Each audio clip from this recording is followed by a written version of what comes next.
Mesdames, Messieurs, chers téléspectateurs d'Africa 24, bienvenue. Merci de nous rejoindre dans cette émission, une émission qui reçoit aujourd'hui un confrère qui nous vient du Burkina Faso. Il est spécialisé dans le journalisme d'investigation et également chroniqueur.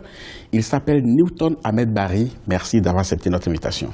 C'est moi qui suis honoré d'être invité, c'est pas souvent. En tout cas, le plaisir est partagé d'avoir un confrère en face de soi. On parlera entre nous, n'est-ce pas? Mais on dira les bonnes vérités quand même. Alors, comment va le Burkina Faso aujourd'hui? On avait une insurrection qui est venue au moment où on n'attendait pas.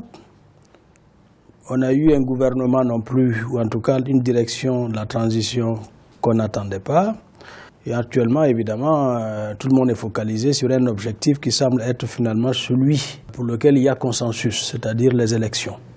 Donc on peut dire qu'au regard de cet élément de consensus, il y a quand même qu'on a dû faire au moins 80% du chemin. Mais de toute façon, ce n'est pas facile de pouvoir réussir à organiser les élections. Ce n'est pas évident, surtout dans un contexte d'insurrection, dans un contexte évidemment de bouleversement tel que nous l'avons connu. Quel bilan pouvez-vous dresser aujourd'hui de cette transition? Si vous partez sur le principe que ce qui avait été assigné à la transition, c'était d'organiser des élections et de gérer le quotidien, on peut dire que globalement, on est dans la moyenne. Maintenant, si on part du principe aussi que l'insurrection telle qu'elle s'est produite, c'était une question de demande de changement de valeur en termes de gouvernance, mais également en termes d'éthique politique, mais là, on est encore à la case départ. On a vu des gens engagés quand même qui ont amorcé un certain nombre de réformes, ce qui n'est pas évident. Moi, je les cherche. Il y a eu quelques réformes qui ont été faites. Malheureusement, elles ont fini dans la polémique. Le fait d'exclure ceux qui ont servi l'ancien régime d'être candidats à la prochaine élection, comment est-ce que vous avez vécu ce débat-là ici? Il a été mal fait en fait. Quand vous avez mal géré, vous avez l'obligation de répondre. Sauf que ceux qui ont voulu demander des comptes ont mélangé des ressentiments sur des éléments de valeur. Qui doit demander des comptes? Qui doit estimer que tel a mal géré? Si vous estimez déjà que la personne a mal géré, est-ce que son procès n'est pas fait avant le procès? Non, il y a quand même un certain nombre d'éléments sur lesquels l'ancien régime avait failli. Il y a quand même une kleptocratie qui s'était développée, une sorte de plutocratie au niveau sommet de l'État où c'est quand même les parents du président qui avaient l'économie en main.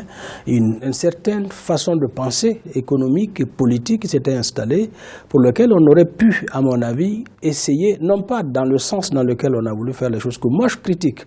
On aurait pu remettre les choses à plat et justement donner toute la force à la justice. Mais de toute façon, on a vu la suite, et la Cour de justice de la CEDEAO qui a été saisie, qui a rendu un arrêt. Est-ce que selon vous, la question est close? Mais moi, je pense que 80%, je m'aventure, 80% des dossiers ne dépasseront pas l'instruction. Mais en toute objectivité, est-ce qu'il y a des personnalités aujourd'hui qu'on devrait exclure, selon vous? Si on fait ça, à mon avis, on pose mal le problème. Il y a un certain nombre de personnes qui doivent répondre de Mais il faut remonter jusqu'à quand pour pouvoir y indexer ces personnes-là, justement? C'est toute la question qui est là. C'est-à-dire qu'à partir du moment où vous voulez demander des comptes, il faut, à mon avis, ne pas s'arrêter seulement au dernier gouvernement qui a assisté au Conseil des ministres du 21 octobre 2014. Il faut interroger l'ensemble du système et de ceux qui l'ont servi. Je pense que ça aurait été juste. Malheureusement, on n'a pas emprunté ce chemin-là. Et même si on empruntait ce chemin-là, on risque d'aller quand même 20 ans en arrière, même plus. Mais bien sûr, parce que le régime, il date de 20 ans. Toute la crise commence à partir du 15 octobre 1987, avec l'assassinat de Thomas Sankara dans les conditions que tout le monde connaît. Mais il y a également au sein du régiment de sécurité présidentielle, le RSP, qui a été au cœur d'une polémique aussi. Pour certains, il faut dissoudre ce régiment-là, pour d'autres, non, il ne faut pas toucher. Vous savez, l'insurrection a eu lieu le 30 et 31 octobre. Et c'est le régiment de sécurité présidentielle qui a finalement pu ramasser la mise, ou récupérer la mise, si on peut l'appeler comme ça.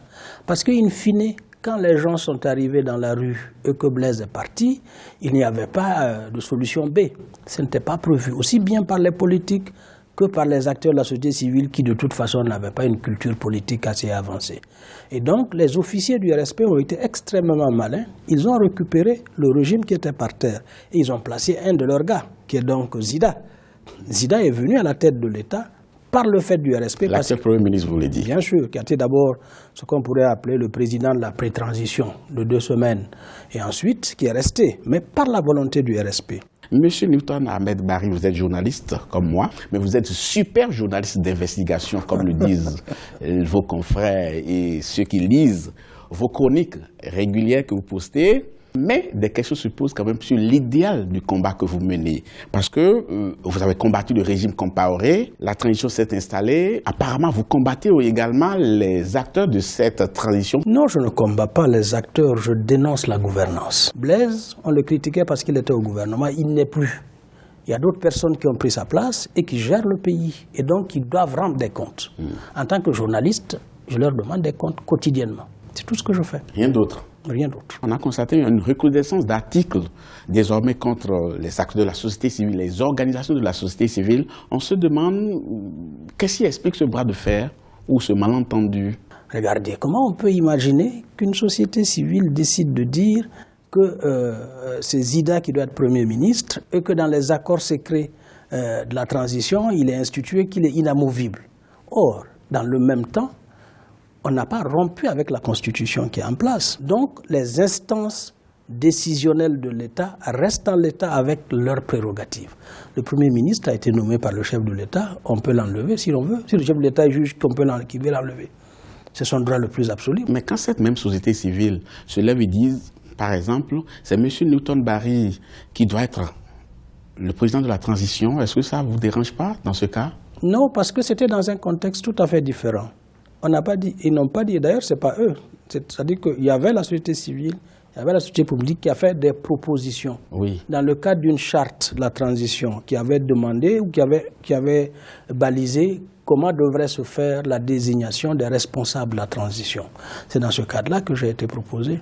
Une bonne frange de personnes estiment qu'il y a un compte à régler, que vous cherchez à régler avec certains acteurs. Et on se demande quel est le mobile réel. J'ai critiqué le CNT sur la loi que j'ai appelée la loi Chérif, qui était donc le nouveau code électoral. Dès le départ, j'ai dit que ce code-là ne va pas prospérer. Il n'a pas prospéré. J'ai dit qu'il y avait des problèmes par rapport à l'adoption de la loi sur les statuts militaires. Parce que tel que c'est configuré, on ne peut pas être sorti d'un régime qui était taillé sur les mesures de Blaise Compaoré pour le substituer à un autre où on taille les choses à la mesure du Premier ministre. Mais de l'ensemble des personnes qui ont été proposées quand même pour diriger la transition, aujourd'hui, on a eu un président qui dirige encore la transition, mais les autres qui n'ont pas été retenus ont pu être casés à un certain nombre d'endroits, mais vous, non. Et cela ravive quand même une certaine opinion qui estime que vous êtes aigri quelque part. Ça vous fait marrer? Ça me fait rire. Ah bon? Parce qu'on m'a appelé, on m'a proposé des postes. Moi, je dis que ça ne m'intéresse pas. On m'a proposé de rentrer dans le gouvernement, je n'ai pas voulu.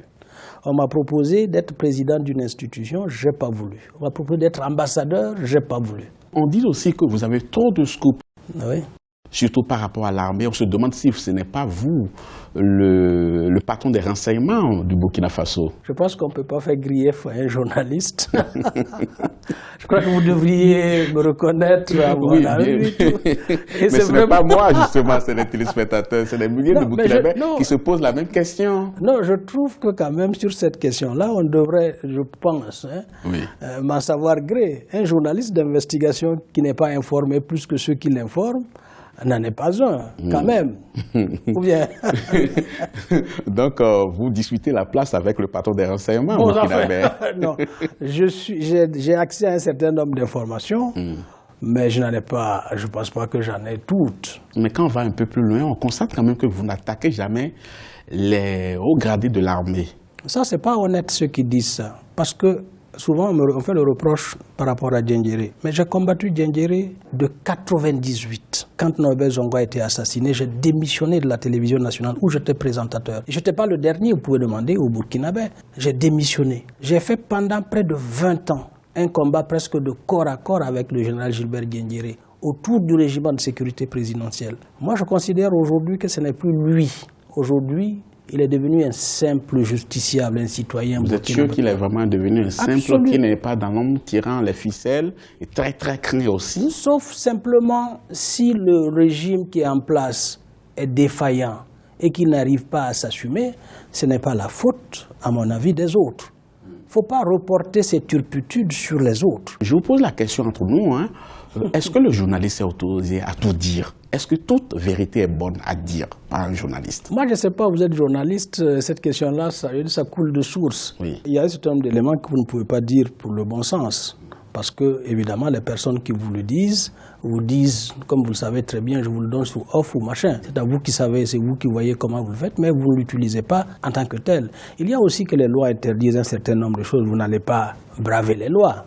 Tout ce que je le fais dans le cadre de ces limites de l'éthique, de la loi et de la déontologie. Je ne sors jamais de ces cadres-là. Mais ce que vous faites aussi, c'est jamais sans écueil, hein, parce que plusieurs fois vous avez été menacé de mort, plusieurs fois vous avez été cambriolé, vous avez reçu des coups de fil anonymes.